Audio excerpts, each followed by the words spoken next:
Board pen ఉంటుంది కదా, board పెన్ని ఈ ప్లాస్టిక్ కంపాస్ ఉంటుంది కదా, ఆ కంపాస్కి నేను ఏం చేసిన అంటే బోర్డ్ పెన్నుని ఇట్లా పేస్ట్ చేసిన, టై చేసిన, కట్టింది ప్లాస్టర్తోని ఇట్లా అట్టుకోబెట్టేసిన. తర్వాత ఇటువైపు ఏం చేసినామంటే ఆ బోర్డుకు డిస్టర్బ్ కాకుండా మంచి ఒక పేపర్ లేకపోతే వైట్ పేపర్ కానీ లేకపోతే క్లాత్ కానీ ఇటువైపు పెట్టుకోవాలి.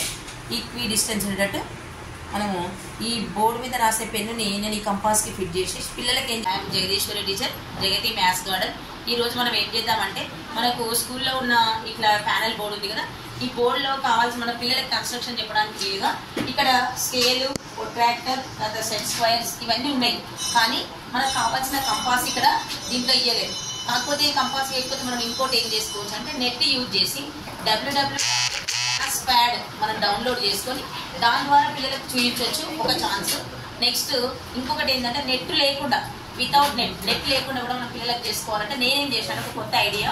మా దగ్గర ప్లాస్టిక్ కంపాస్ ఉంది కదా, ప్లాస్టిక్ కంపాస్కి నేను ఏం చేసిన అంటే ఒకవైపు ఇక్కడ మంచిగా పేపర్ పెట్టేసి ఇక్కడ ప్లాస్టర్ వేసేసిన. నెక్స్ట్ ఇంకొక దానికి ఏం చేసిన అంటే పెన్ ఉంటుంది కదా, పెన్నుని ప్లాస్టర్తో ఇట్లా అతికించి ఈ రకంగా నేను ఏం చేసిన అంటే కంపాస్ తయారు చేసుకున్నాను.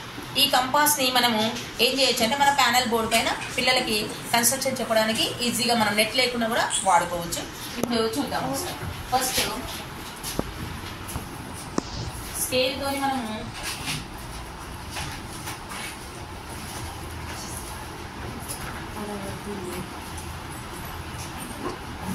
ఏబీ లైన్ సెగ్మెంట్ డ్రా చేసిన తర్వాత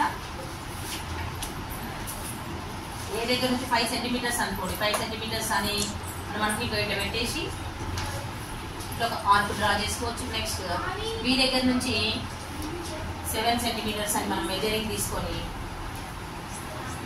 ఇట్లా డ్రా చేసిన తర్వాత ఇట్లా జాయిన్ చేస్తే మనకు ట్రయాంగిల్ వస్తుంది. ఇట్లా కన్స్ట్రక్షన్స్ ఈ కంపాస్ లేదనుకుంటా వితౌట్ నెట్ లేకుండా కూడా మీ పెన్ కొని తయారు చేసుకుని ఈ కంపాస్ యూజ్ చేసి పిల్లలకు చక్కగా చెప్పుకోవచ్చు.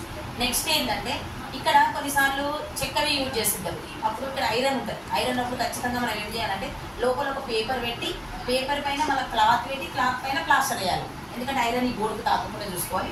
ప్లాస్టిక్ అయితే చాలా బాగుంటుంది. ఇక ఈ పెన్ను మనం రాసే పెన్నునే బోర్డు పైన రాసే పెన్ను దీనికి నేను ఇట్లా స్టిక్ చేసి ఇది యూజ్ చేసిన పిల్లలు చాలా ఎంజాయ్ చేస్తారు. Thank you everyone.